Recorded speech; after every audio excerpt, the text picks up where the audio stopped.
Today is Friday, September 20th. We have an update about that whistleblower complaint and what to know today about the flooding in Texas. Plus, a walkout at Amazon, more stores start drone deliveries, and which show is breaking records at this weekend's Emmys. Welcome to the Newsworthy. All the day's news in less than 10 minutes. Fast, fair, fun, and on the go. I'm Erica Mandy. Thanks so much for being here. You ready? Let's do this. We start today with the major flooding in parts of Texas and Louisiana. AccuWeather reports Tropical Storm Imelda brought 3 feet of rain. Some of the hardest hit areas are near Houston, Texas, where NBC News says 5 inches of rain fell per hour. Floodwaters trapped people in their homes and cars yesterday, and at least 2 people have died. The AP reports more than 1,000 people had to be rescued, and hundreds of flights in and out of Houston were canceled. The state's governor has now declared a state of emergency in 13 counties. Forecasters say rain totals could be higher than what the same area dealt with during Hurricane Harvey 2 years ago. Imelda moved north and should let up today, but the flooding will be an issue throughout the weekend. We have an update now about the so-called urgent complaint that a whistleblower filed against President Trump. Remember, reports say the complaint is over an alleged promise the president made to a foreign leader. Well, we still don't know much about it, though now the New York Times reports at least one part of the promise was said to involve Ukraine. But it sounds like that's all Congress knows as well. The Washington Post reports the Director of National Intelligence says he's not going to share details of the complaint with lawmakers. And that's not sitting well with them. The House Intelligence Committee Chairman Adam Schiff calls the move unprecedented. He thinks someone is trying to manipulate the system and keep the information from Congress on purpose. Schiff says if they don't hand it over, he'll take this to court. As for President Trump, NPR reports he's calling this fake news. He says he knows people listen in on his calls to foreign leaders, so he would never say anything, quote, inappropriate. To be clear, we still don't know who made the complaint, which world leader could have been involved, and what the promise actually was. But the intelligence community says the complaint is credible and urgent. President Trump filed another lawsuit as a way to try and stop people from seeing his tax returns. This time, it's against the Manhattan District Attorney in New York, who had subpoenaed Trump's accounting firm for 8 years of his personal and corporate tax returns. Fox News reports the DA plans to use them in a criminal investigation in connection to hush money payments to adult movie star Stormy Daniels. But President Trump's lawyers call the subpoena unconstitutional, saying the president is immune to these kinds of investigations while in office. The DA says he'll respond in court. This lawsuit is one of many President Trump has filed to try and keep his tax returns hidden. Just about a month before voters will decide whether to re-elect him, Canadian Prime Minister Justin Trudeau is apologizing. He responded yesterday to what is now 3 pictures of him wearing blackface and brownface. The first was released by Time magazine showing him with dark makeup in what was apparently an Arabian Nights party. 2 more pictures have come out since then. He was apparently in his teens and 20s at the time. Trudeau says he should have known then about the racist history of blackface, and he regrets it. NPR says reactions from Trudeau's own political party are mixed, some saying they still have confidence in him now that he's apologized. But his opponent in the race for prime minister says this shows Trudeau is unfit to lead the country. The Canadian election is October 21st. More than 1,000 Amazon workers say they will walk off the job today. The reason? Climate change. CNN reports they say their employer is not doing enough to protect the planet. So the protesting workers have a list of demands. For example, they want Amazon to stop donating to politicians who deny climate change, and they want Amazon to stop working with fossil fuel companies. Amazon's founder and CEO Jeff Bezos says the company is actually trying to fight climate change. In fact, CNBC reports Bezos just unveiled a so-called climate pledge. As part of it, he wants Amazon to emit 0 emissions by the year 2030. He's also agreed to buy 100,000 electric delivery vans. He says the company will meet the goals of the Paris Climate Agreement 10 years early. The employee protest is actually part of a week-long global climate strike. That's an international event that encourages employees to walk out from their workplaces to raise awareness. Some Google and Microsoft employees also plan to participate.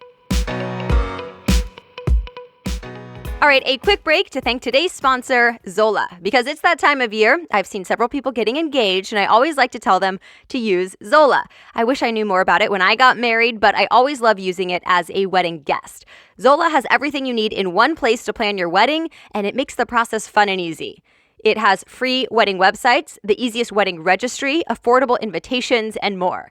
It's the only place you can register for honeymoon funds and Airbnb, as well as gift cards and physical gifts in one spot. That's my favorite part. And both couples and guests also love free shipping, smart returns, price matching, and more. And you can put that registry right on your free wedding website. So build your free wedding website on Zola and get $50 toward your registry. Just go to zola.com/newsworthy to get started. Again, go to zola.com/newsworthy, spelled ZOLA, zola.com/newsworthy to build your free wedding website and get $50 toward your registry. Now back to the news. Anyone with an iPhone 6S or later can now download the latest software update for your phone. It's iOS 13.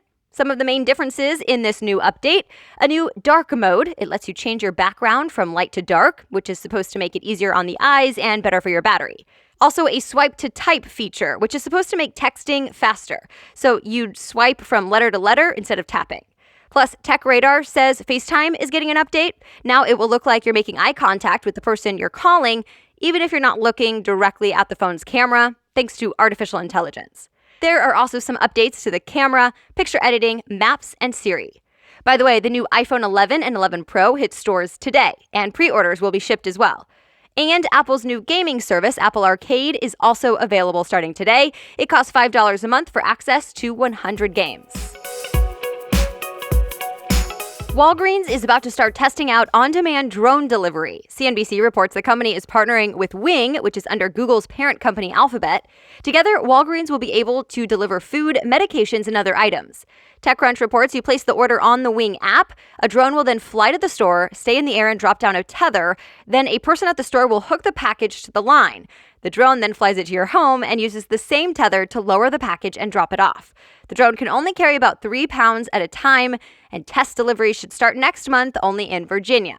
At this point, Wing has not said when deliveries might be available nationwide, but it would take more government approval. By the way, FedEx is also running a similar trial with Wing. Lyft wants bike riders to feel safer, so they're offering a new bike lane feature. Engadget says it highlights protected bike lanes and bike-friendly routes as a way to help riders feel more comfortable. Bike lanes will show up as a solid or dotted green line on the map. Lyft says it's the first company to offer a feature like this. You can only use this in places where Lyft offers its bike and scooter sharing services. The Verge reports it is available on iPhones now and is coming to Android soon.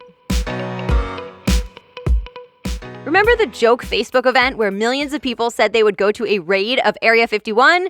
Well, the date of that event is today. The organizer has said it was a joke and canceled it, but it could still potentially bring thousands of people to Nevada this weekend. Area 51 is the place many people believe the U.S. government is hiding information about aliens, so people who are interested might still show up. Police told USA Today they have no clue if people are actually coming, but they are ready for whatever happens. Officials have told people not to come, but if they do attempt to cross the boundary of Area 51, they'll face a $1,000 fine. Well, get ready for TV's biggest night. The 71st Primetime Emmy Awards are this Sunday. Some of the nominees are Game of Thrones, which the LA Times says earned a record 32 nominations this year. Also, The Marvelous Mrs. Maisel, Veep, This Is Us, and more. There's no host this year. They say the focus will stay on the nominees. The Emmys are at 8 p.m. Eastern Time Sunday on Fox. We'll have the highlights right here on Monday. And that's it for today. Thank you so much for listening. And just so you know, Allison is still in the lead for the September Share-a-thon. She sent me screenshots of several people she helped subscribe to The Newsworthy. But you can still win as well. In fact, as many as 5 people will walk away winners at the end of the month. And I'm giving away hundreds of dollars in prizes. Even just subscribing one new person will enter you into the giveaway. Just post a video, picture, or screenshot of your friends and coworkers subscribing to The Newsworthy, and then tag me. You can also direct message it or email us at staff@thenewsworthy.com. And the Newsworthy Insiders will get a bonus entry for always supporting the show. I appreciate you all taking the time to help spread the word and make sure other people know about the Newsworthy so they too can stay informed. It really does make a difference.